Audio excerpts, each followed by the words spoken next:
Hey guys, welcome to the channel. I hope you enjoy this Manhwa Recap. Don't forget to like and subscribe.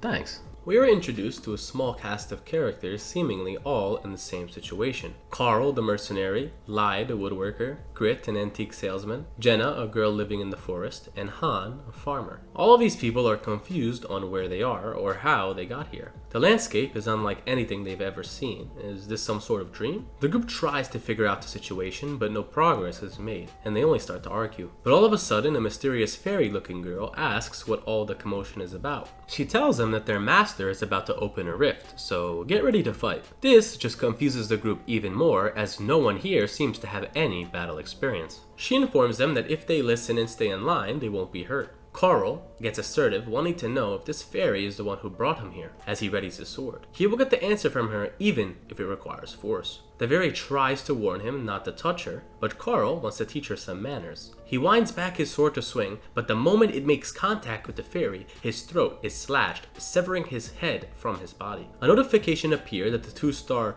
Mormont has returned to the embrace of the goddess. The rest of the group now knows the severity of the situation, and the fairy reiterates her words with a sinister look. If anyone lays fingers on her, they will die. The group panics. They weren't prepared to see someone decapitated like that, and asks what she wants. The fairy isn't the one in charge here, as she looks up to the so-called master. He forms a party with 5 1-star members of the group. She tells the people to get ready to fight, and she calls out to Lyle, Lanto, Marlin, Caloud, and Jackson. She points towards the weird blue gate and tells them, unless they want to be headless like Carl over there, they should get into the fucking gate. They hop in the portal, and before they can continue, Han calls out to the fairy. He seems to have a basic understanding of what's happening. He knows their master wants to climb the tower. Why doesn't he summon a weapon? 1 stars without a basic weapon going into a dungeon is practically suicide. Jenna has no idea what this guy is talking about, but Han seems to be the only one who knows anything. He mentions that their only 2-star hero was just murdered. The fairy agrees with his assessment and writes to the master asking for equipment. The guy uses 10x equipment summons and grants each of the members of the party with a weapon. Some people begin questioning Han, and how the hell does he know anything about this place? But he just responds saying he doesn't know much.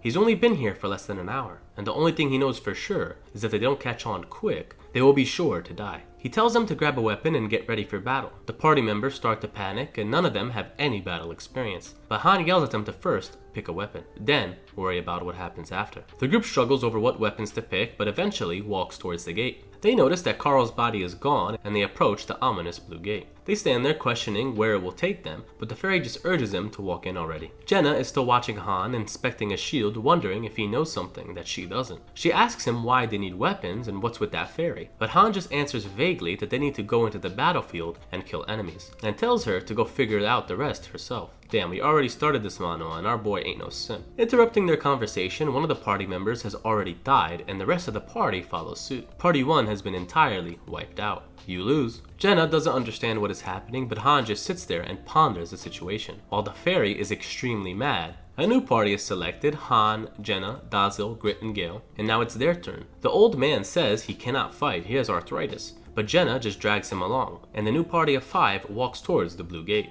wondering if it will lead them to their deaths. The fairy wishes them luck, and they step inside the new landscape. They wonder where the hell they are now, some sort of tower, but Han warns them to get ready. The door is opening and the group is thrusted into a large field called the first floor. The quest is subjugation, and they need to eliminate all of the enemies. We see a pack of level 3 goblins, each equipped with a sword and shield. Han tries to ready his comrades, but everyone besides Jenna just throws up their weapons and runs away. Didn't the old man just complain about arthritis? He's sure running really fast. All 3 members are frightened, reducing their stats by 30%. They cannot run too far apparently, as they smack an invisible wall. They try to claw at it, but it won't budge. Han is not pleased with his group, but Jenna seems to be brave enough to help him kill the goblins. Han asks her if she can use a bow, and she says she can. Her father was a hunter. Han will fight close range while Jenna uses her bow. Han tells her not to worry about the other 3 and focus on the incoming goblins.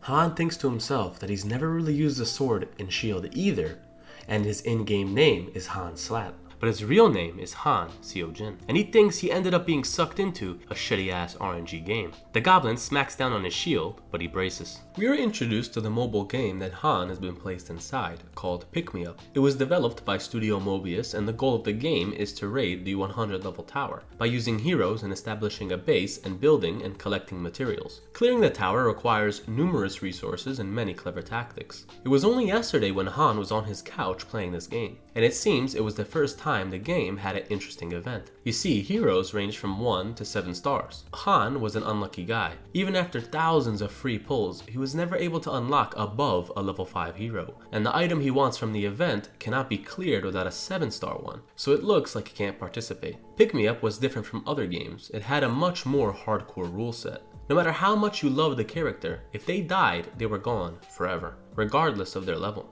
So scouting out difficult dungeons with a disposable party is a must. Han is doing this exact thing inside the new dungeon, and all of a sudden his heroes immediately get frightened, reducing their stats by 30%. His heroes start panicking and he sees a level 999 monster, and that's pretty ridiculous. It must be some sort of bug. Han just sighs, thinking he lost 5 heroes, but it was to be expected. He zooms in on the boss monster to see its wicked face. It screams and says, "It has found you," causing Han's vision to go dark. He sees a system prompt, creating new account. Please choose a name. Han isn't the one typing, and whatever is chosen for the name. It selects it, and Han is thrusted into the tutorial. The quest is to defeat the goblins who invaded the village. Han is in this burning village environment and has no idea what is going on as a goblin starts rushing at him. Reality sinks in that he's been transported inside the game he is addicted to playing. He catches on just in time and blocks the goblin strike. Multiple prompts give the player instructions on what to look out for. While Han is in a fierce battle with the goblin, he disarms it and deals a finishing blow. The system congratulates the player for passing the tutorial, and Han has leveled up. He looks around and sees a familiar place, and he is really inside Pick Me Up.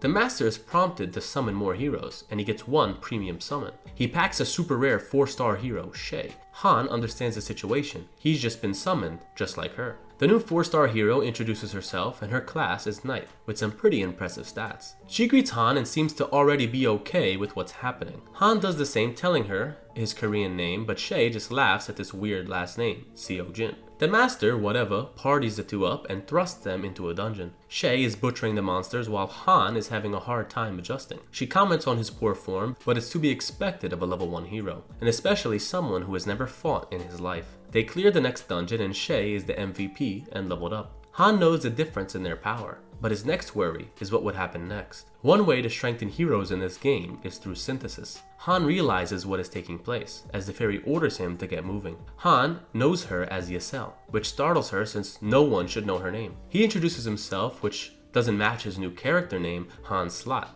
Yesel is confused, but Han explains that he always played this game, and he wasn't born here. Yesel asks if he came from Earth. That's impossible. Han answers sarcastically, but Yesel starts losing her mind. She tells him to get into the synthesis machine, but he protests that he's gonna die. But she yeets him in there anyways, telling him not to worry. The master starts the synthesis, and Han looks at his hands turning transparent. Synthesis works by combining 2 heroes together into one stronger one. Usually, the higher level hero would always keep their sense of self, and the lower one is destroyed. Right now, Han is a 1-star, while Shay is 4. He curses this idiot player. Who the hell synthesizes a 4-star into a 1-star? Despite Han's thoughts, he wasn't in fact synthesized, and he gains the stats of Shay. He looks over to the poor girl as she accepts her fate and dissolves into the system. Han protests that this isn't what's supposed to happen, but Shay gives him a soft smile, telling him it's all up to Han now. This was the events leading up to the beginning of the story, and now we're back at the battle. It seems the idiots who ran off begin dying one by one. Han tries to warn Jenna not to let her guard down, while the other 2 idiots are running away from the single goblin. In any case, Han has survived, and the hero made an error with the system. The way to synthesize heroes is to drag and drop them, and it's meant to be used in a way where you drag a hero onto another.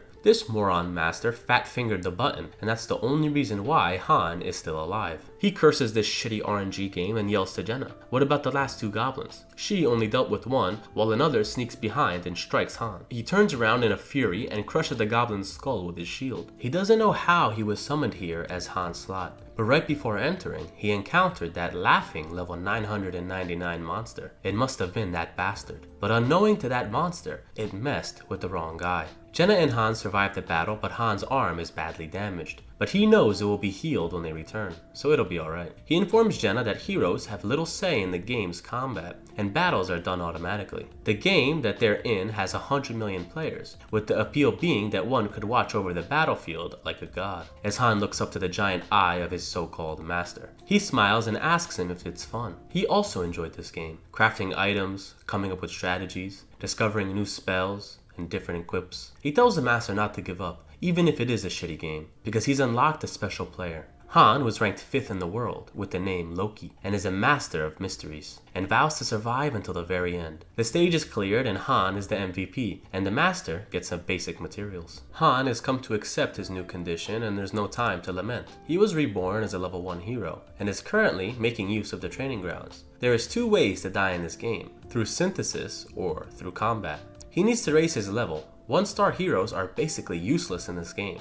They have low stats and growth values are also very low. At this rate, he won't escape the fate of being combined. We see a picture of Han's stats, and he's a 1-star, level 5, his class is a novice, and he has 15 in strength, intelligence, vitality, and dexterity. He trains vigorously in order to get stronger, and if he doesn't, he might not survive. All of this is reminding him of his mandatory military service. He needs to change his mentality as well. He needs to be calm on the battlefield. Han managed to survive in the real world without any help. This should be no different. He continues his workout and Jenna approaches confused on what he's doing. He says he's training to kill monsters, and it seems Jenna is in the same boat as Han and pondered all night on what she should do. Since they can't leave, she will try her hardest not to be in Han's way, and grabs a bow and begins training as well. Nothing's gonna change if she sits around and cries. Han gets up and asks Jenna if this was her first real combat experience, which it was. He asks her how good she is with a bow, and she answers that she's pretty okay. Jenna's stats are similar to Han's, and she has 11 points all around, and is at level 2, but has a prerequisite skill despite her 1-star status of beginner archery. Even though she's sloppy, she is able to snipe monsters, which will be useful. Also, she doesn't seem to be the type to wallow over the game. This is exactly the kind of person that Han needs on his team. Jenna's father always told her that if she wanted to survive, she had to pick the right person to follow, and extends her hand to Han. Han grabs it, and a prompt shows that a friendship between the two has started, and now they will get bonuses in a party together. Han calls to Yesel and she pops out saying she's busy, but still showed up pretty fast. She tells Han sternly that all the answers he wants are inside the tower, but he just ignores her, and asks if he is the only one that can see the status screen above her head. She tries brushing it off, but Han clearly sees that she is level 257. She doesn't know the answer and just assumes that he can since he has a weird existence inside of 2 worlds. Han thinks to himself that based off that reaction, it seems that he is the only one who can see these status bars. He asks Yesel what would happen if the master quits the game. She tells Han that he better pray that doesn't happen. He thinks about the situation that moron master did. It was about a 1% chance to pack a 4-star hero with a free summon, and accidentally combining it with Han was a huge blunder that would make anyone quit. This game is linked to the phone and can't be reset, and it's already been a week since he logged on. He asks Yesel another question. Does time flow differently here? But she is getting fed up and yells at him to stop asking these questions. But Han thanks her for her response, and he now assumes that in fact it does. Han knows that the fairy can't mess with him and can only do so in self-defense, or when the hero rejects the master's order. He needs to find out the exact nature of the rules so he can adapt. Otherwise, he might be killed. Jenna asks what the two are talking about, but Han tells her their objective is to raid a 100-floor tower. And he explains the basic rules of the game, and if they manage to complete it, they will be released. Jenna wonders if that's even possible with just the 2 of them, and Hans informs her that the master will summon a lot of people just like them, and their actions will determine how long that they will live. But ultimately, their lives depend on the master's actions. After training for 1 day, Han found out a fun rule. All food and supplies will refill every day, and if he thinks about things that he wants, they will appear the next day in a drawer or a closet. This rule is limited and he can't just wish up weapons or guns, but also he found some things out about training that he didn't understand while playing. Oftentimes there were heroes with the same rank but different combat abilities. This has to do with how serious one took training. It does not directly impact one's skills, but it refines combat ability. There are 3 things the master will look at in new heroes. First, mentality. He will quickly dispose of heroes that are too quick to panic. Second is skills. High rank heroes are summoned with skills, while low rank ones have hidden talents that need to be trained and discovered. Third is physique, and that's the one Han is currently working on, and it's been 3 days since he started his training. And the master logged back in. Han has received 2 skills through all of this training. Beginner swordsmanship and shield proficiency, both at level 1. He tells Jenna to get ready, the master is here, and he begins by summoning a party. 5 are needed to create a party, so 3 new people should arrive. Aaron, Toby, and Yelson's, all 1-star heroes, are summoned. Also wondering where the hell they are. Jenna yells that they need to be prepared to fight and to come close, but this news obviously doesn't sit well with the new recruits. The gate opens and the 3 are added to Party 1. Han tells Jenna to pick up a weapon before it's too late. The master gets a tip to equip his heroes with weapons, to better the odds in the dungeon. Ysel orders the 3 to hurry up, but they scream to be sent home. This is some cruel joke. Jenna tries to hold one of the men back, but he just wonders what side she's on. Was she the one who summoned them here? They all have lives they need to return to. Han doesn't seem interested in them and just hopes they don't touch Ysel. The party is thrusted into the gate and Ysel tells the new people to just listen, like the other 2 over there. The gate closes and she tells them to have fun. They're transported to the 2nd floor and the quest is also subjugation. They need to wipe out all of the enemies. The 3 immediately begin to panic and Han calls out to Jenna, who is ready. They are surrounded by goblins and wolves, and the 3 new heroes all become frightened, reducing their stats. And so is Jenna. Han tries to calm her nerves, which clears her of this status effect. The monsters begin charging in, but Han strikes a wolf down, but is unhappy with his shitty weapon. Another wolf flanks Han, but he manages to block its bite, and he slashes at it. It jumps back, but Han closes the distance and decapitates the wolf. He asks Jenna about the goblins, but it seems she took care of them, but she keeps filling their dead body with arrows. She snaps back to reality and stage 2 has been cleared, and the master gains some more rewards, and 5 gold. The whole party managed to survive, but the 3 immediately start panicking. Han thinks on the situation. If they get thrusted into the 3rd floor right off the bat, they might sustain casualties. But to his surprise, the master has logged out. Han wonders if it's 1 floor per day for this guy, and he thinks if his theory around the time is correct, the guy should log in another 3 days. Han leveled up and his stats improved slightly, but his intelligence has gone down 1. His stat growth is still 4 points, but his leveling efficiency has gone up, probably due to his training. He likes that the master isn't rushing either, and if he gets time to train, he can properly handle the next floors. The 3 new recruits start yelling at Jenna, and why the hell do they have to fight? It seems 1-star heroes are just regular people. You can expect them to do well on the battlefield. They never even held a weapon. But expectations don't matter in this game. It's either fight or die. Han remembers a 2-star Mormont and 4-star Shay. It seems higher ranked heroes start off with combat efficiency, and also have better mental capability, making Han think that they must have been summoned before. Jenna asks Han to help with the newbies, but he is uninterested in helping this useless trash. Jenna argues that they should at least make them their teammates and it's better than nothing. Han argues that they're gonna disappear soon anyways, and Jenna is confused on what he means. But Han explains that 1-star heroes that don't improve most likely will be combined. He tells Jenna not to worry about them. All of a sudden, one of the guys wants to ask a question, but Han tells him to keep it to himself. But the man grabs Han, but is met with a fierce right hook, dropping him. Han reminds him that while they were shitting their pants, it was he and Jenna who were fighting and spilling blood, which seems to get the point across. The next day comes and Han and Jenna continue their training. Han's skills level up to 2 and the other 3 still didn't seem to come to training, and instead used the entire time to find an exit. The next day comes and Jenna and Han are back at it yet again, and Jenna accidentally shoots Han in the leg and asks if he's okay. He tells her not to worry about it, natural rules don't apply. He pulls the arrow out and his wound is instantly healed, and he gains a new skill, pain resistance, and continues the training. The 2 continue their spar and Han levels his skill again, and they synthesized into a new one. He gains beginner sword and shield proficiency, and the master logs in again. And Ysel orders all the members to come to the square. Han and Jenna are ready to fight, while the other 3 have been in constant torment the last couple days, begging to be sent back. This just enrages Ysel, and she sends the cowards flying, and vows that they will die today. The 3 get in line pretty quick and they're sent into the 3rd floor. The quest is subjugation. Han tells Jenna that the goblins are smarter and have better gear, and also are stronger. The 3rd floor ended up being no big deal, with Jenna being the MVP this time around. The master gets his materials in around 7 gold, and the 2 are getting the hang of it now.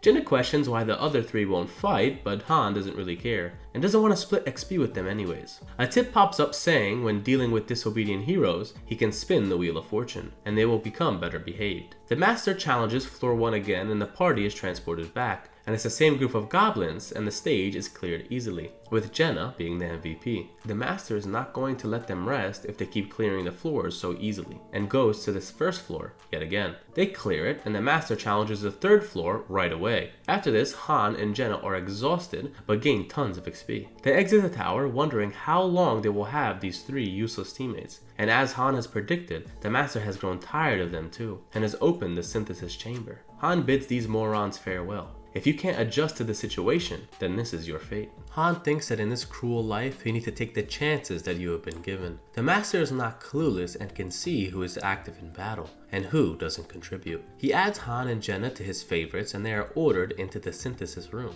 Han reassures Jenna that nothing will happen to her, but the man from before asks what will happen to them. Han coldly tells them that they are being judged. But the man yells in despair, he never asked to be here or to fight. But Han reminds him that the same happened to him, and tells him the outcome may have been different if he at least tried to fight. The older man begs for his life but is synthesized into Jenna, and she levels up, gaining a new skill, Hawkeye. She wonders where the other guy went, but Han tells her the dark truth of that chamber, and now it's his turn. Toby is called and the man's face drops in despair, but in his madness he thinks that now he will finally be sent home. The synthesis is complete and Toby turns into light and disappears. Han levels up and gains a new skill, Composure. He passes by the remaining hero and tells him that he's lucky, and reminds him if he's going to be useless, he's going to be the next one in there. Han asks Jenna why she looks sad. Didn't she say she wouldn't be left behind? But she cannot help but think about what will happen if the master gets bored of her. Han just tells her that the higher that they progress, the more likely it will be that they will die in the tower, so stop worrying about it. It won't do you any good. Han tells her if she really wants to live, follow what your father said. Get close to those who are strong.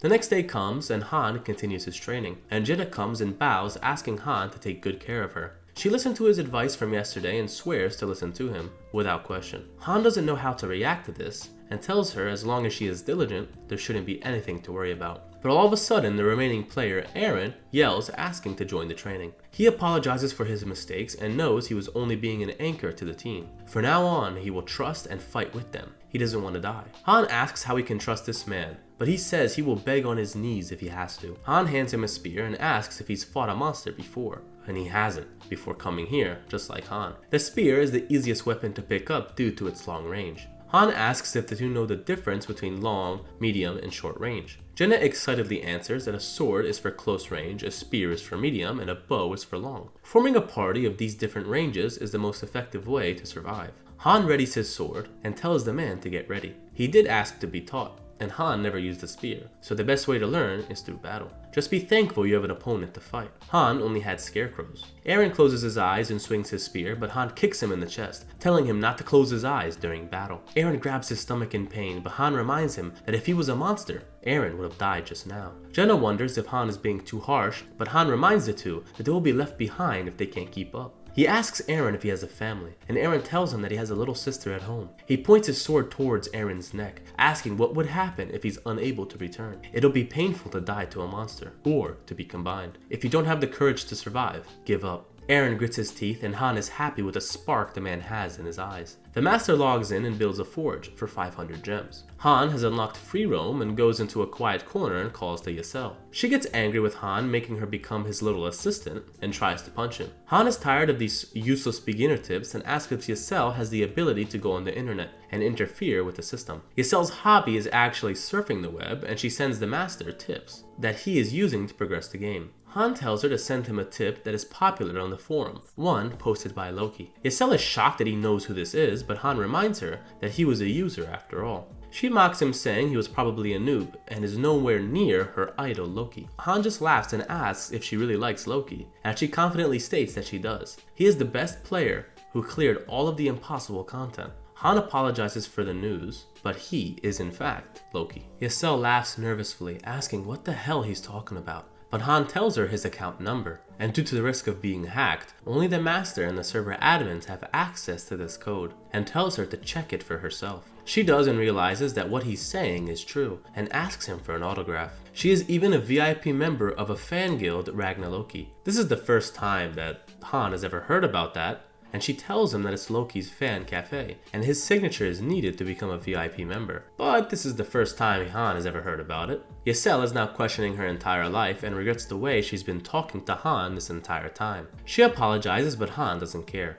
He's a 1-star after all. but Ysel just yells saying, "Hold up, what will happen to his base, Niflheim, without him?" Han doesn't know. Niflheim was the name of his waiting room. There is 13 floors of nothing but waiting rooms, and it has the capacity to hold 20,000 people. He has the best of the best equipment and infrastructure at level 18 to 22, but the master is now trapped in the game. Ysel wonders what will happen to his troops, but Han tells her that if she's concerned, then get him out of this game. She doesn't have the power to do so, and Han figured that much. Anyways, back to the main point. The owner of this room is a human from Earth, right? And the summoned heroes aren't AI. Ysel confirms his assessment. The master, whatever, doesn't know he's controlling real humans, and is just a regular guy enjoying the game. Han asks if Ysel knows if he can climb to the 100th floor, and if he does so, maybe he can leave. She also doesn't know the answer to that question, but Han asks another. Who brought me here? Ysel can't answer that question also, and Han sighs. He thinks he'll have to find these out for himself after climbing the tower. He asks one last question, and how much authority does Ysel actually have within the game? And all she can do is give advice and open and close facilities and assist with the automated activities. Han asks if all waiting rooms are the same, and Ysel says that they're all similar but not quite the same. Han ponders if there's really 100 million of these waiting rooms along with his. Mobius Summon is a system to create an endless supply of heroes by mixing together thousands of patterns, but that was a lie. The heroes that are summoned are actually real people. Han can't believe this information that he's discovering, and all of his decisions led to countless deaths of real people. He calls to Ysel and tells her if she wants to climb the tower, she better listen to his instructions. Jenna is a genius. Her growth can't be associated with a 1-star, and she is gaining skills with the dagger,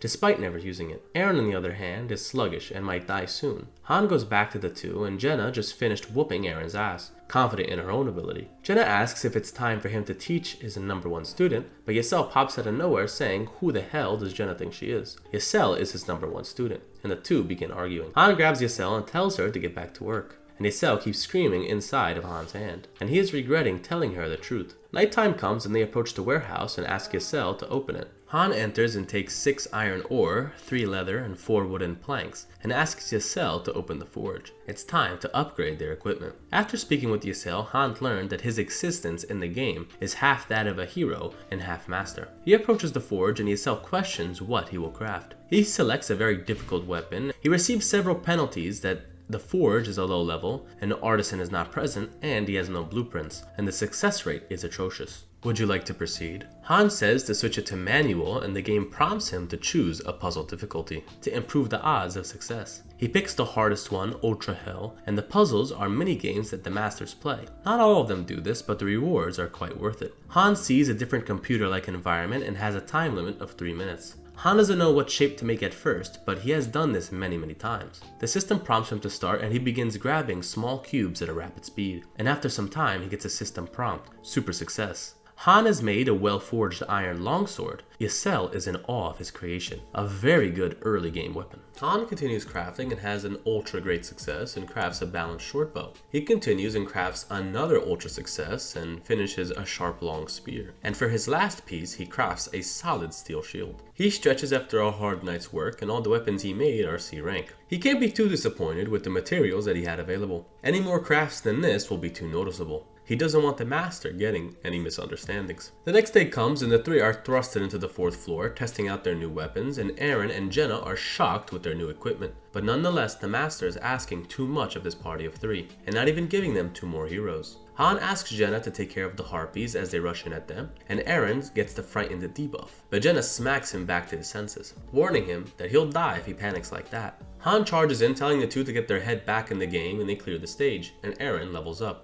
The master gets some materials and 10 gold and they return, and Eren is visibly exhausted. Eren was now registered under favorites, and just when he was questioning what would happen to him, Han informs him of what just happened, and it looks like he won't die just yet. Eren shouts at the top of his lungs, and after all of his hard work, it's finally paid off. Jenna tells Han that his 2nd student is coming along well. Han goes to the equipment shed and thinks to himself that technically his 1st student is Cyrus from Niflheim. The 5 members of Party 1 are all 6 stars and level 99 with divine weapons that Han personally crafted for them. He had high hopes that maybe he could meet them one day in this cruel game. At this time, his base must be idle, but Cyrus should be fine on her own. He trained her well to take care of things while he's gone. But now that he thinks about it, they aren't AI. We shift to Han's base and we see Cyrus in a full suit of armor, conversing with someone behind her. They are worried about their master, and Cyrus is going to investigate. Back in our boy's new waiting room, the residence has been upgraded to level 2, and with that, the hero capacity has gone up, and the residence will allow heroes to have high quality meals. The training grounds has also been upgraded to level 2, and the effectiveness of training has been increased. The armory's 3 auxiliary buildings, the forge, woodshop, and refinery, have all been synthesized, producing the equipment workshop. And finally, the town square upgrades to level 2. Jenna is shocked at what just happened, and Eren thinks the master is some sort of mage. But Han is the only one who understands that the master just splurged some real money upgrading everything. And really, he had no choice. This is when the game starts actually getting fun. As the group clears more floors, the waiting room will get better and better, and the master gets more excitement from watching his heroes fight. Han notices that this time the master is online more consistently, which makes him think he has a 9-to-5 job, and has no problem spending money on the game. Yesel comes to Han and shows him the new $65 package that the master has purchased. Pick Me Up is a game that awards gems for completing tasks, and doesn't have events that give extra ones. Because its number of free gems is limited, and being able to buy gems is always available, it makes this game pretty much pay to win. But Han is happy that his master is down to throw money. Interrupting his thoughts is a hero summoning, and it's time to greet their guests. There are 2 ways to summon, regular free summons and premium summons, with premium summons being more valuable in-game, and a large group of people arrive, confused on what's going on. But Han can't stand seeing the same thing happen again. He points his sword towards the first person who approaches him and tells the group that he will only explain what's going on to those who have their shit together. Yesel gets right to business, asking if any of these folks are carpenters, and starts dividing them based on their professions, further confusing the bunch. Jenna is confused, but Han tells her that she's just dividing up jobs, and it'll be better for these people to work instead of fighting. Han thinks to himself that if the people who died in the past were summoned now, they might have not been sent out to fight, because now there'll be a new system in the waiting room. The master forms a new party with Zid, Hansen, John, and Teddy, and Han thinks that the master is getting better, and is already categorizing useful heroes, and weeding out the 1-stars by sending them into a dungeon. The newly formed party enters the dungeon, and one of them immediately dies. Han notices, and Jenna thinks that he should at least have prepared them for what was going to happen. But Han doesn't see the reason for this, since they'll die sooner or later. Another member dies, and Han estimates that at least 2 should come out unscathed. The young boy calls out to his friends, and they need to fight but are unsure if they can do it. Eren sees this and volunteers to join the third party, which is comprised of these young men. Han delivers a tip to the master explaining why he should allow it.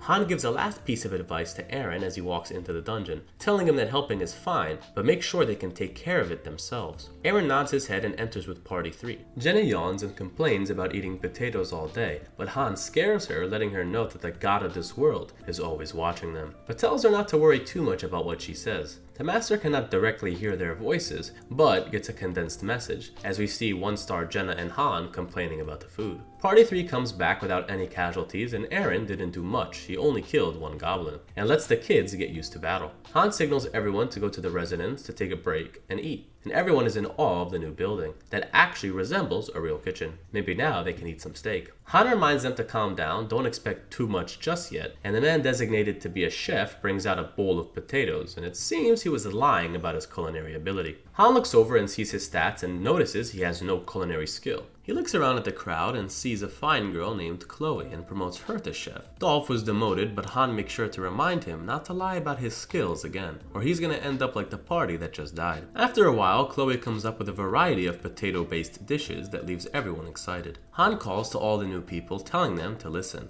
and they better repeat these words to anyone new. That is, if you want to survive in this world. We don't see what he said, but the new group seems very nervous. Jenna tries to cheer the mood, saying that she's never fought before, but with Han's help, she's getting better every day. Han appoints Eve to be a carpenter and Chloe to be the chef, and it's ideal for people to have jobs within the settlement, so they don't have to risk their lives in the battlefield. Dolph tries to secure another job, but Han warns him about lying. He'll be good material for synthesis if he is. Han tells the non-combatants that they're safe for now, but don't get too relaxed. If someone is summoned with a better skill, they'll be demoted back to combat. The next day comes and the 3 teenage boys join training, and Han is a little disappointed, but he was getting bored of whooping Eren's ass all day. Eren is also not a good teacher for them, since the difference in power between him and Han is that of a child versus a man, so the boys were in for a rude awakening. Han thinks that this level of growth that he has is impossible in the real world. The game can make one exponentially stronger. Jenna is already level 5 in archery and 2 with beginner short sword. Eren is only level 2 with the spear, but he's struggling to get any progress, even though he works the hardest. After some days of intense training, the 3 boys obtain level 1 swordsmanship. They seem to be tied together since they are the same age, and they now refer to Han as boss. Han likes them better than the other cowering idiots, and another few days pass by, and a 10x free summon was used. Eren takes responsibility to explain the situation to the new recruits, and only one person has died in the last coming days. Jenna asks Han why the master hasn't sent them to the 5th floor, and Han thinks to himself that the 5th floor is completely different than the previous 4, but he tells Jenna that party 1 hasn't been finalized yet. Every 5 floors of the tower, the difficulty rises, almost like a boss floor. There's even a chance that Han himself doesn't survive. Who knows the casualties they will have in the future? He doesn't see any reason to tell Jenna any of this information and cause her to panic prematurely. 2 of the boys join Han, Jenna, and Eren inside of the 4th floor. The monsters start rushing in while Han watches with his arms crossed and reminds the 2 boys that they are the shields. No need to get reckless. They block the oncoming assault from the harpies and goblins, but Han thinks that even the weak have their way of fighting. The best thing to do is utilize a group, rather than each individual. Han didn't even participate in this battle, but they still managed to clear the stage, with Jenna as the MVP. The master gets the rewards and the boys manage to return unharmed. The situation is starting to look up. The master has been logging in more and more, and in the next free summon, they got a blacksmith and tanner, and activated the equipment workshop.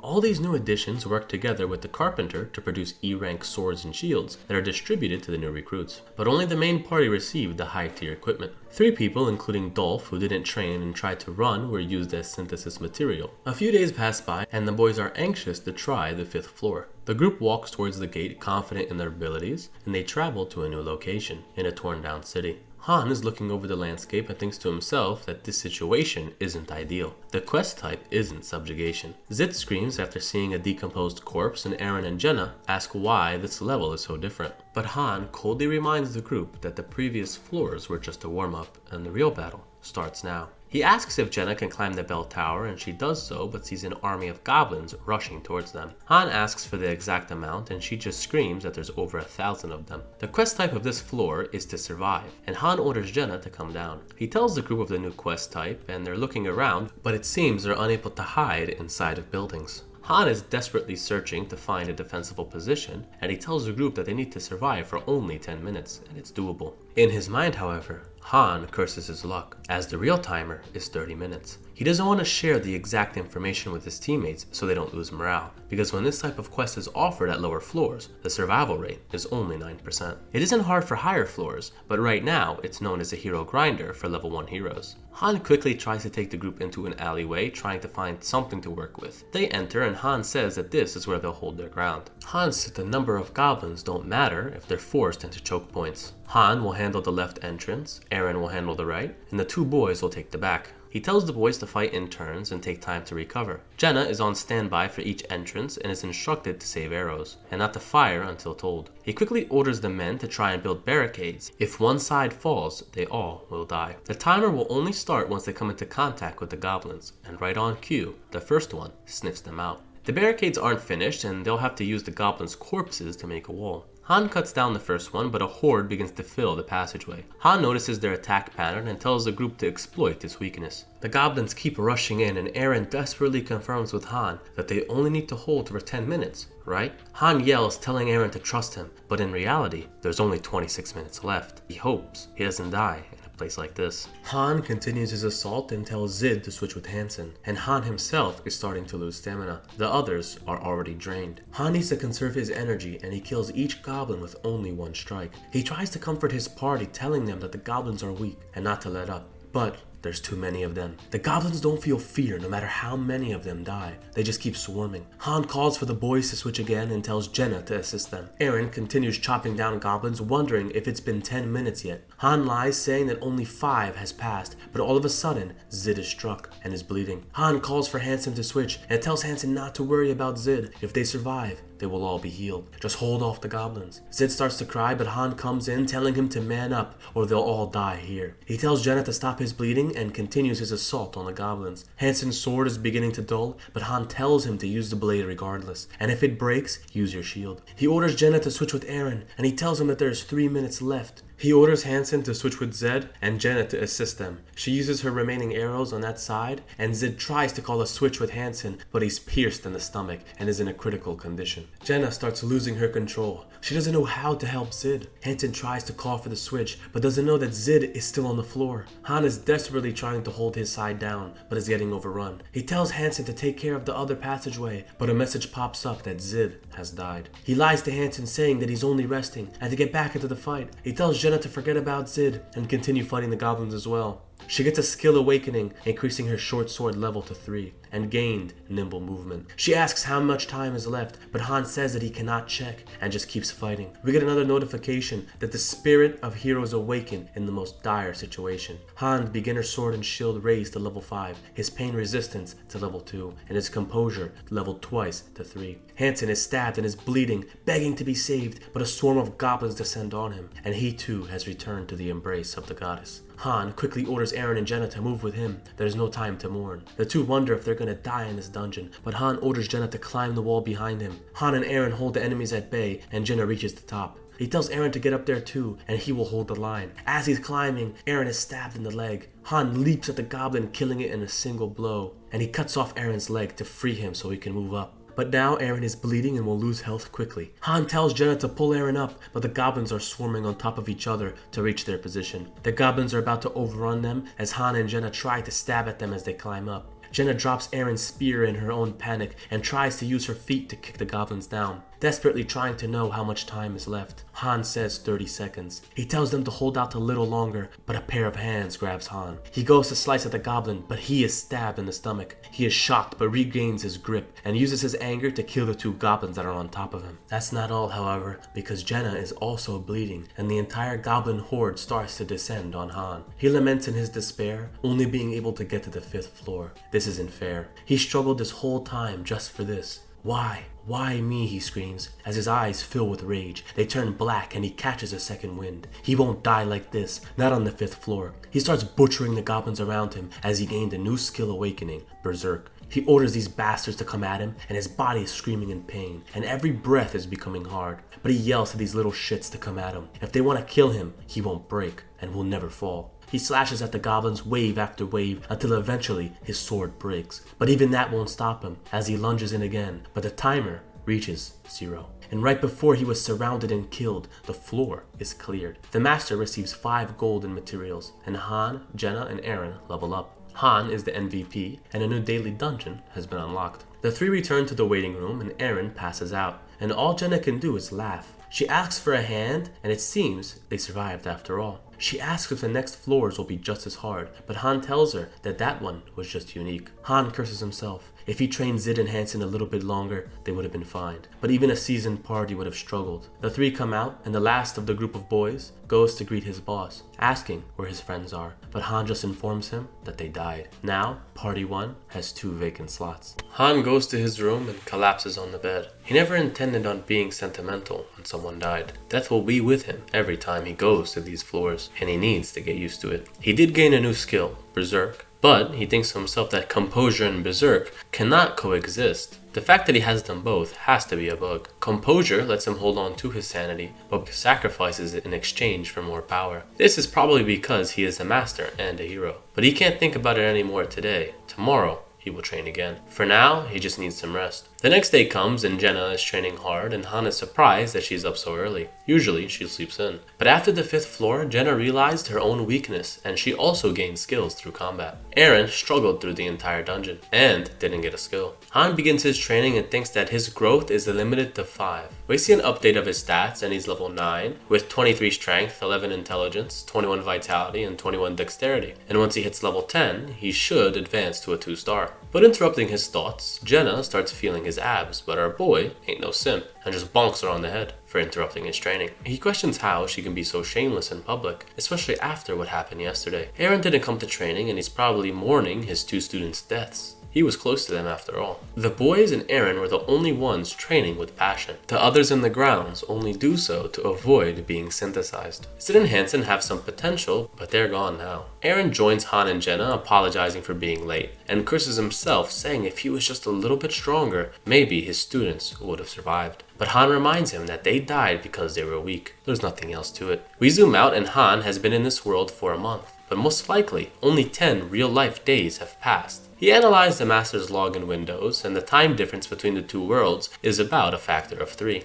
The Master whatever logs in 3 times per day. When the group goes into the tower, the time goes back to normal. His cell appears and congratulates Han for surviving the mission with only 1-star heroes, as expected of Loki. Jenna wonders why she's acting like that, but Han tells her that it's a secret. She goes to a new batch of summons and tells them not to be lazy, if they want to live. A new party is formed. Han, Jenna, Lewis, Joffrey, and Owen is the new party 1, and they're gonna go into the daily dungeon. Jenna is confused at these 3 new additions, but they enter the daily dungeon anyways. Owen introduces himself, nervous at the prospect of fighting, but Han reassures them that no one will be fighting here today. The group enters the daily dungeon, Kenout Forest, which is rated super easy. It will return after collecting materials. Jenna wonders where the enemies are and thinks that it's the same type of quest as the 5th floor, but Han just pinches her cheek and says that their objective today is quite easy. All they need to do is collect materials. He points to the portal and tells the team to think of it as a shopping basket. Throw all the materials they collect in there. He adds a branch and a tip appears that 100 branches can be made into lumber. The 3 new recruits wonder if that's really it, but Han reassures them that it is, and orders Jenna to come with him. They are gonna go hunting. And she's excited to finally get her hands on some meat. She spots a deer and her eyes light up. She kills it in 1 shot, and Han asks if she knows how to butcher this creature, and she says she does. She begins the process, and Han reminds her to throw all the materials into the gate, and not to miss anything.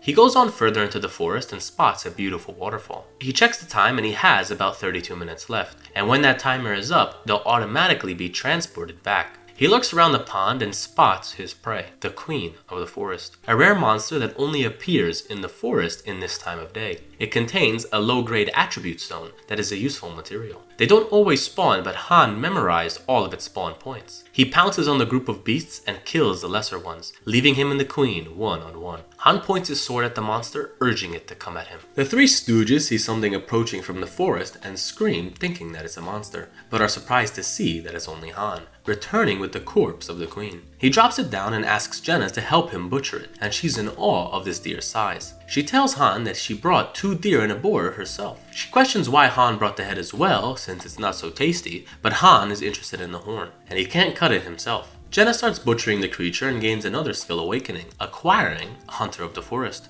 Han is noticing her progress and he himself receives the low-grade Wind attribute stone, rank D. Some time passes and we shift back to the waiting room residence, and for the first time, a real meal is being served. Han isn't excited like everyone else and just tells Jenna to come with him when she's finished. Daily dungeons are based on a system where the location changes depending on the day of the week. Today is the Cimro Plateau, a dungeon where Han can get another one of those attribute stones. Han and Jenna enter the dungeon and Jenna questions if she can really get stronger, gathering materials. Han tells her that they will need attribute stones from this place to do so. But Jenna zones out and admires the amazing view. Han looks over as well but spots a plant of life, a herb that is the main ingredient in recovery potions. He makes a note to collect some on his way back. Jenna and Han finish off a single dire wolf that they were fighting, and Han tells Jenna to hurry up and butcher it before the pack arrives. As he contemplates what to do with the claws and fangs, Jenna says how she wishes that she could do this every day, live in the wild and hunt. It would be so peaceful without the master here. Han feels a little guilty since he was once a master, as he wonders if his own heroes felt that way in Niflheim. Han asks Jenna if she doesn't want to fight.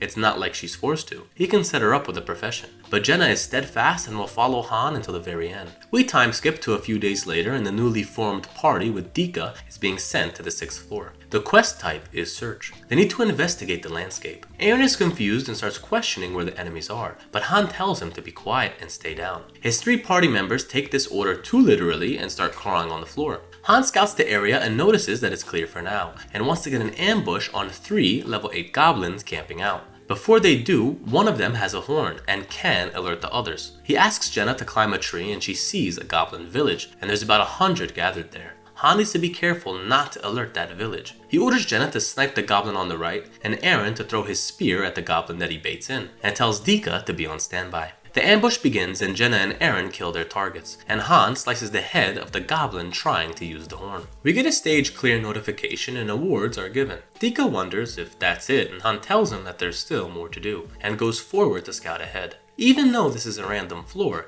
they haven't been teleported out, and exploration is still available. There must be more to this stage. He approaches the goblin village and then quickly returns, and escorts his party back to the waiting area. For hints to appear in main dungeons, it usually means that the area has some sort of side quests called streams. Being able to analyze and complete streams depends on how competent the master is. As he returns, Chloe tells Han that there's trouble. Some strange people have arrived. Han takes a look and instantly knows what's happening. Some high-rank heroes have been summoned. The pulverizing wolf mercenaries. The group of 5 have a strong bond and gain bonuses for being in a party together. Han asks Ysel if the master spent money and is informed that he did and purchased the newbie starter pack. Han tells Chloe to go back into the kitchen and don't do anything rash. He reassures his team, saying that nothing changes because they arrived. Jenna aggressively approaches one of the female mercenaries, saying hello, and she's taken off guard, but introduces herself as Edith. Edith is a 3-star hero with the class Thief. Han analyzes her stats and is impressed with the dagger-using hero. Han skips the BS and asks to talk. They go into the residence and sit down, and Edith asks if Han knows where they are. He just answers vaguely, saying that he only knows some things, but first asks Edith on what she knows prior to being summoned. She only knows that she's been summoned to fight, and her memory is a little hazy. He questions her if she knows something about synthesis, trying to find an information gap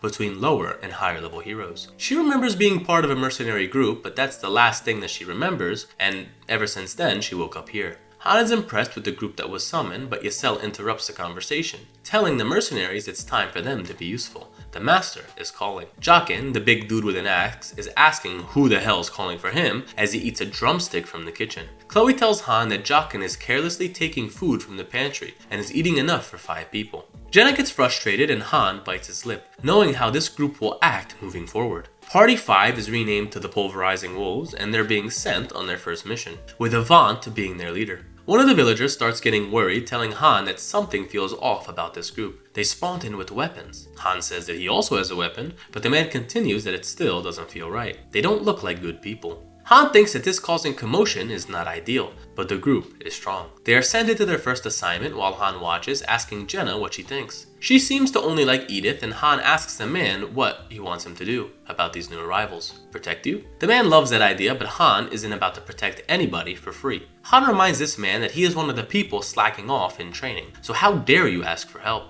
Is begging the only way you know to survive? He looks at some of the useless villagers, and none of them are even close to Tika. All they do is pretend to train and eat all of their food. Han begins getting angry at this useless garbage, and he tells them to get lost. Han looks towards Eren and tells him while his leg was being chopped off, bleeding his life away, these were the same people slacking off and eating their food. Don't have pity for them. Tika approaches with a pretty roughed up face, and it seems he tried to duel them. Han just sighs and tells the group to go rest. Jenna sticks around just to bother Han, and shortly after, the mercenary group comes back. Their leader asks who Han is, but he just tells them that that's none of his business. Jaqen starts getting angry on how Han and Jenna are talking, but the leader Avant introduces himself formally. He asks if Han is also a mercenary due to his stature and weapon, but is shocked to hear that Han is a simple farmer. Avant also asks if the people gathered here was the total population of the town. Interrupting their conversation, the master starts summoning more heroes and immediately begins synthesizing them into his new 3-star mercenaries. The new summons are not surprisingly confused at what the hell's going on, but they die quickly after. Jenna is taken aback by this, but Han just stands and watches. Jaqen grabs people by the neck, dragging them into their certain deaths. But this is Han's first time seeing paid summons. They act with no regard for other heroes. Jenna voices her concerns, but Han just stands there with his arms crossed. While it is true that 1-star heroes can grow and have potential,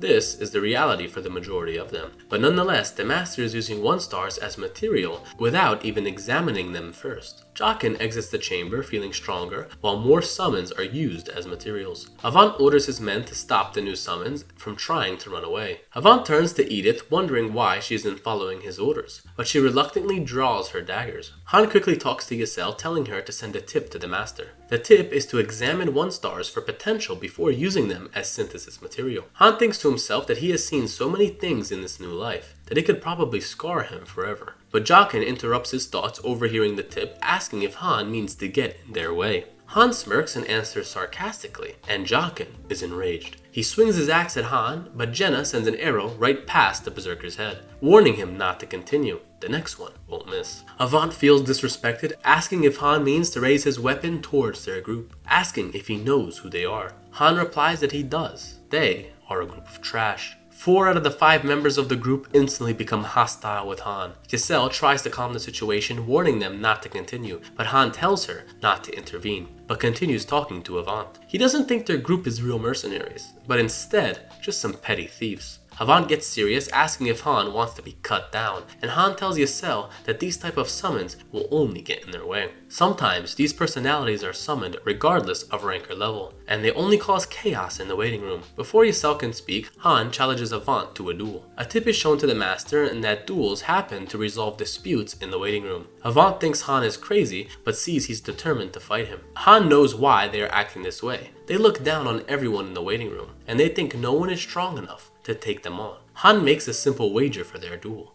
The winner will consume the other through synthesis. Avant smiles and accepts this condition. Han stretches his arms, ready for the fight, but whatever, the master declines the duel. He doesn't want to lose a 3-star or Han. Han tells Jenna to take all the spectators to the residence and sends a tip to the master telling him that he's feeling quite confident. The master accepts the wager after a second request and the duel begins. Han tells Avant that this will only end when one of them surrender. The man agrees since he wants a fresh offering, and Han asks Giselle for one last favor: to conceal the duel so no one can interfere. Avant rushes in while Han analyzes his stats. The man's strength is at 20 and his swordsmanship is at the 3rd stage. However, Han has a trick up his sleeve and activates Berserk. All of his stats are increased by 5, and Avant tries to slash at him, but Han slips past, grabbing his head and plunging him into the ground, and driving his sword into the man's shoulder, causing him to screech in pain. He whispers into his ear that he can surrender now, but as the man is trying to ask for mercy, his head is bashed into the floor repeatedly. One of his party members asks to let the man go already, but this just makes Han laugh. Did you want to let the other summons go when they could have been used as food?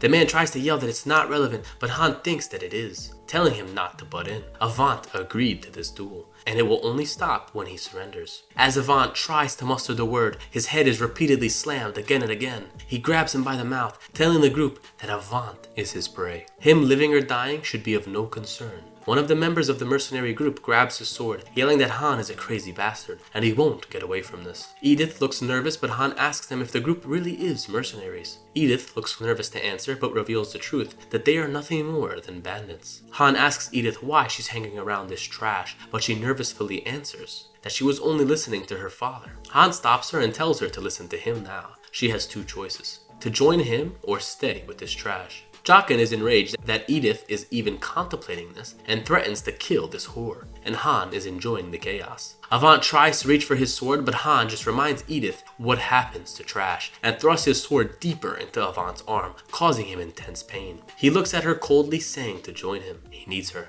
Jockin warns her about the price of betrayal, but she steadies herself and joins Han's party. He is happy with her decision, but the 3 remaining members are enraged. Avant tries to surrender yet again, but Han cuts him off, asking if that's okay. If he does, he will be consumed. Avant curses him under his breath, but Han asks him to speak up. He can't really hear him. The mercenaries have seen enough and can't control their rage, and charge in to help their leader, despite Giselle's warning. They yell at Giselle to move, but it seems Han has played them right into his trap. Giselle puts on a devilish look and kills the 3 men who are trying to touch her. No hero gets warned a second time. Avant finally gets the chance to surrender, and Han releases from his berserker state, but it feels an intense headache. This must be the side effect. Han defeats Avant in a duel, but the master is aggressively tapping the screen, and I don't blame him. Han just killed like 3 3-star heroes. That he paid for, by the way. He's probably pissed. Han just laughs at these idiots. They had no idea how the dueling system worked, and he gets to level up, and an increased level in his sword and shield skill, and pain resistance. Giselle is a little worried because the master could fold after losing his pay-to-win heroes, but Han has some faith in him, since he didn't quit after misclicking the 4-star Shay. Han hits the level threshold and increases his rank, and thinks that the master even did a 10x summon, hoping to increase the level of those mercenaries. But he will thank Han in the long run. He doesn't know what he was saving him from. Han thinks that after this synthesis, he will be a higher level. And if the master wants to mess with him, climbing the tower will be impossible. He looks up at the sky and wonders what whatever plans to do. If he wants to fuck with Han, you can do your worst. And now, the only remaining member of the mercenaries is Edith. All of the people in the waiting room surround Han in awe of what he just did. Dika starts to praise by calling his boss awesome. Han immediately pinches Jenna's cheek, and he thought he told her to send everyone away for this sole reason, not to gain attention. But she was just so excited to keep her mouth shut. Some of the normal people in the waiting room begin to thank Han, but he just coldly tells them that they are misunderstanding the situation. One of the townsfolk say that they know that, but even still, they want to offer thanks. But Han interrupts. The people he wanted to save were the newbies who had just arrived. He had no intention of helping any slackers. What Han has done completely enraged the master, as 6 people's names are called. The people start panicking, assuming that they're being called for a dungeon, but 6 were called and the party max is 5. Han knows that this is for a synthesis. Now the guy thanking Han becomes angry. All of the people tried their best, he yells, but Han isn't buying it. He asks Aaron and Dika who worked hard when they were spilling their own blood, but neither of them have an answer. Han asks Jenna if anyone helped her with her hunts, but she too can't think of anything. Han compares these people to livestock, and one bald guy gets enraged, but Han turns into Bruce Lee and roundhouse kicks the guy in the face. Yesel comes into the room yelling for the 6 people that she just called. Come outside, now. The people called start losing their minds, knowing what is about to happen. But Han folds his arms and says that the master is synthesizing them into Edith. The people start complaining, but Yesel is at her wit's end and forces all of them into the chamber. And Edith levels up and gains a new skill, Disarm Trap. Han is outside the chamber looking at everybody and reminds them that if they think they can just chill around while others do the work, this will be their fate. You need to prove something in order to survive. Some of the people, after hearing this harsh truth, begin to break down, since not everyone is able to fight. But Han calls out to all the craftsmen and tells them to see if they can find some people that they can use. The blacksmith jokingly replies that learning a craft isn't that easy, but Han only wants them to pick people eager to learn. Han tells anyone who is interested in fighting he will train them, and maybe beat them senseless. If you want to learn to hunt, follow Jenna. Woodworking, go to Enoch, and there's other ways that you can survive. You just need to pick one. Jenna just tries to reassure the people that ever since she's listened to Han, she's been improving every day. Han thinks to himself that technically she isn't wrong, but some people, no matter what you do, will not have the talent to survive and will be synthesized anyways. And also, the 10th floor is approaching. A second combat party will be necessary, one that can match the first. The next day comes and Chloe brings out a delicious pastry. She got help from another woman who was a baker before she was summoned, and now they have access to this type of food. Han is impressed since things like these can help reduce stress among the people. Han goes to Edith's room and tells her to come outside. He orders Jenna to spar with her, only using daggers. She isn't excited at first, but rushes in at Edith. The mercenary is taken aback at the fact that Jenna is so young but already so good. Edith realizes how serious this fight will be and prepares herself. The two go back and forth, and after a fierce battle, Jenna emerges victorious. Edith wonders if Jenna was also a mercenary but is shocked to find that she's just an average daughter, and tells Edith that when they first got here, they were weaker than her, but they trained every day to reach this point. Han chimes in that Edith is weak right now, but her potential is much greater. So if she trains just as hard, the sky is the limit. We hear Aaron in the background training, cursing his luck, and no matter how much he trains, he can't catch up. After hearing all this, Edith has a determined smile, and will keep that info in mind. Maybe because of the mass synthesis, but more people showed up to training, because nobody wants to die. And all of them work hard in their own ways. The only way to survive is to increase your value. But Han thinks that even though more people are inspired, there still isn't enough fighters. If everyone wanted to be a helper, there's still only 2 spots available per role. Han approaches a black-haired boy training hard, asking for his name. He says that it's Ursher, and he more or less understands the situation after yesterday's display. Han says his form is great and asks what the man did before being summoned, and the man explains that he was a porter from a mercenary corporation. He was only used to carry stuff around, and Han is curious since the man looks like he can fight, and the reason for that is because Ursher always wanted to become a mercenary. Han smiles and prepares a practice sword, ready to spar with Ursher. That same night, the master continued thinning the 1-stars, and he assembled a party for a dungeon, and declined Aaron's request to help. 2 more people ended up dying, and 2 more were synthesized into Ursher, and he leveled up to 3. Another group was transported into the daily dungeon, and the next day comes, and Han stands in front of his 5 fighters. He tells them to shut up and wonders if anyone knows why they were called here. After an awkward silence, Dika raises his hand to choose party members. Jenna questions this since the master is the one who chooses the party, and Han can only give suggestions. Han prepares a cup of papers and say they will draw from their spots, and they will decide 2 parties of 3 based on this draw. Dika is worried, but Han reassures him that no one is being thrown away. The team leaders will be Edith and Han, which makes Jenna upset, since she thought she was the second best. Edith is concerned splitting up their fighting power like this, and questions what would happen if one party gets wiped out.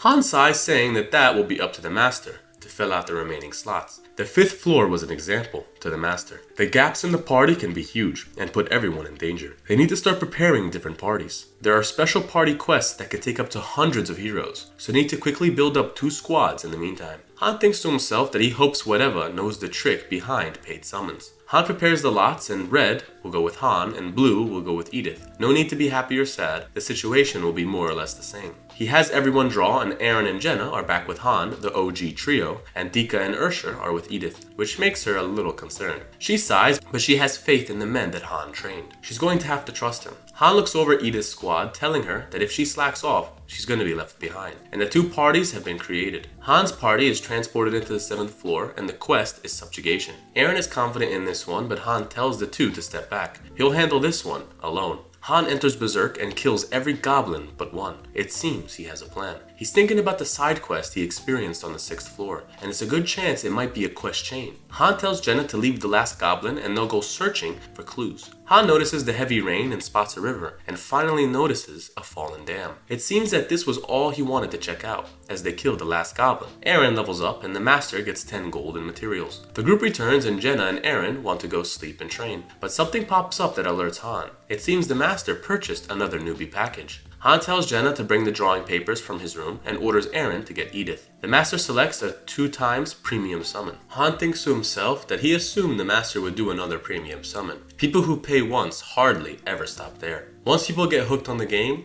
the rest is history. Seeing the reactions of their heroes and buildings and supporting a community can bring a lot of entertainment. Thinking of strategies, PvP, there's so many aspects to this game to enjoy. 2 premium heroes are summoned, the hero Yoka and Roderick, both 3-star. Roderick immediately questions who everyone is, and Yoka trips over her own dress. Jenna returns with the lots and questions why this lady is already on the floor. Han tells her not to worry about it, but it seems Edith recognizes her. She's a noble. Han questions what that means, and Edith explains, all the while Yoka is listening from the floor. Roderick picking things up quickly, but still is unaware of things like level and skills. He was a knight in a big city, and he only feels a strange sense of duty to fight unknown enemies. Han tells the 2 that he will explain everything after they pick lots. Between the 2, the better option is apparent. Jenna hands him the cup, and it seems that the red lot is on the right and the blue is on the left. Han thinks Edith may have tampered with it, and he puts the cup on the ground, and Han and Edith rush to pick a paper. All of a sudden, interrupting their race is a fire spell that alerts Han to her abilities. It seems Yoka is a mage. We get a snapshot of her skills, and she's an intermediate flame mage. Han and Edith start glaring at each other since the power balance has just been tipped. But Han already chose her tab.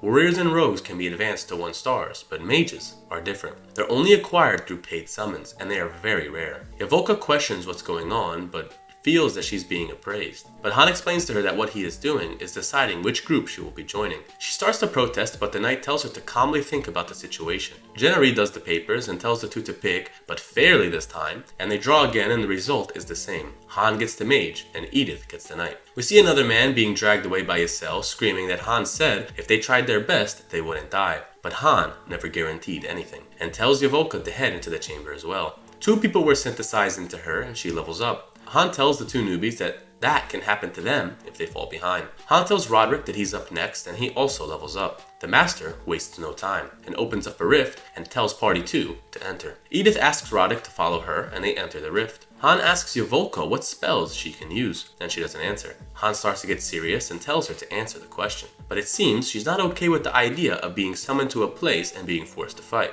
But Han just coolly reminds her that if she doesn't fight, she'll end up like the man that were just synthesized into her. Han asks again, what spells can you use? This time she answers the question and says she only knows fire magic and can cast up to the 3rd circle. Han already knows that she can use fire magic and asks if she has any support spells. Yoka gets cocky and says she would not learn such useless spells. Those are for beginner mages. Han just assumes that she can't, but she confidently tells him that he'll fall in love after seeing her fire magic. Han is disappointed since defense spells have great value in the game. Party 2 exits the dungeon and they handled it pretty well. Based on Edith's expression, it seems that Roderick is pretty strong. Now it's Party 1's turn. Han assumes that they'll be sent to the 4th floor to test the mage's skills. He informs Yoka for what to expect, and this whole raid is to test out her abilities. Han tells her not to worry since the 4th floor can be handled by the 4 of them. Yoka has a nervous sweat but tells Han that she is special and he is going to be surprised. Hissel closes the gate and wishes Han good luck, with a concerned face. Han curses the master and they were thrusted right into the 8th floor. Panic builds, but Han tries to calm everyone down. He smiles nervously. This must be his punishment for screwing over his 3-star heroes. Interrupting his thoughts, he sees a projectile flying at them and yells for everyone to dodge. Yoka is a little slow in the response and Han rushes to bring her down. The arrow misses and we see the 8th floor. The quest type is subjugation, and this floor is filled with bow-wielding goblins riding wolves. Han orders Jenna to start firing and he overlooks the uneven landscape. He tries to come up with a plan and looks towards Yoka trying to cast a spell. He defends her while being hit on all sides, and a wolf-riding goblin sneaks behind Han, ready to slash him, but he barely manages to dodge. He gets up, slicing the goblin in two, but more are on his tail, giving him no time to rest. Han calls out to Eren and he takes out the goblin on top of him. An archer shoots at Eren but Han blocks and he calls for Yoka to cast, but she is still casting. She tells the group that she needs more time and in 1 minute she'll be able to cast her spell. The horde keeps attacking, not letting them rest for a moment, and Eren is at his wit's end, telling the mage to cast already as he's slashing down goblins left and right. She begins her cast again and Han is perplexed on what he's seeing and orders Eren to block any bolts being shot at Jenna and for Jenna to continue firing. The group tries to defend to buy as much time as possible, and Han asks if she can cast at the enemies, but she is still standing there in a trance-like state. Jenna yells if she keeps standing still like that, she's gonna get killed, but Han notices that this mage can't use mobile casting, and the enemies are about to tear her apart. A wolf rider attacks Han and knocks his shield back. He slices the head off of the goblin, but the wolf continues its rampage. Han then slices the wolf down, but is alerted to Yoka facing death. The blades are about to split her open, but Han grabs her at the last second. She protests, but Han called her a headache. How could she cast without preparing a barrier? He now knows her skills and tells her to start casting again inside of that forest. He repositions the group to defend her and he yells for Yoka to get in there now, and the three turn to face the pursuing enemies. Yoka is mad that she's being treated like some sort of object, but obviously she doesn't understand the severity of the situation. Han kicks her ass into the forest and activates Berserk. This is the second time today. He needs to buy his mage some time. The goblins start pouring in and their attack patterns are more sophisticated than floors prior, knocking Han off guard. While he's down, a spear-wielding rider tries to finish the job, but Han readies his stance and targets all the wolves these goblins are riding, killing them in a quick movement. Han is surrounded and hit in the back, releasing him from his berserker state. The wolf slams his foot down on Han, and right before the goblin can finish him off, he manages to roll over and pierce his spear through the wolf's mouth. More riders begin to pounce on Han, making Eren want to join, but Han orders him not to come. He is grouping them all in on purpose. Jenna yells at Han, telling him that the spell is complete and he's barely keeping up the defensive effort. He realizes that it's time to go and starts running past all the goblins in his way, vaulting over 2 of them. He uses one's face as a stepping stone and gets out of the way for Yoka to cast her spell, and with a slight pause, she manifests all the surrounding mana. Ignite. Han manages to get out of there by the skin of his teeth, and Yoka casts her spell, unleashing a huge column of fire at the incoming goblins, leaving Han impressed with her firepower. Jenna and Eren are in the forest, also in shock that this is magic. Han realizes that there's still some more goblins left and orders Eren and Jenna to help him finish them off. They continue the fight and Han is desperately trying to defeat the goblins. He's so tired and being pushed back, but he can't be killed now. He can't let them overpower him, so he needs to use his skill with the sword instead. He bashes one goblin's head in with his shield and another one is behind them, but Jenna pierces its head with an arrow, happy that she saved Han. Eren comes in and stabs the wolf before it can get to Han, saving him too. The two tell their leader that they'll always protect him. More goblins are coming in and Jenna lunges into the air and brings out her daggers and takes one of them out with ease. The wolf is still riding towards Yoka, however, but Jenna quickly switches back to her bow and arrow and pierces the wolf through its eye socket. She yells for Yoka to wake up and run away, but Yoka is deep inside of her trance. Jenna then yells at Eren and Han to run away as Yoka's eyes light up and her spell is complete. Burn away. An explosion is made in the center of all the incoming goblins, turning them to ash and dust. This display of power leaves the group completely stunned, and Han is hiding under his shield, hoping he won't be swept up in the blast. He turns around to see the landscape completely charred, wondering if this is the end. But not yet. Another goblin rides through the flames and they're still coming at him. But Yoka prepared another spell and he summons a flame tornado to take care of the remaining goblins. The flames and gust of winds are so intense that Jenna is holding herself from a tree, barely managing to hold on. The flames subside and Yoka stands there in the wake of her own destruction. Han usually is full of composure, but right now he's lost for words, seeing the crater that was just created. The stage is clear and the master gets his reward in 20 gold, and Eren and Yoka level up. Eren is shocked that someone could kill more than 20 goblins in a single blow, and Jenna is in awe of her fellow comrade. Yoka starts laughing and gets a little cocky, and she told them that they would be impressed when they saw her magic. She is the witch of Riville Countship after all. Interrupting her parade is a gust of blood coming out of her nose, and it appears she ran out of mana. Han laughs, but he tells her that her mana is lacking, and even though she can cast such big spells, it will leave her completely useless for minutes after.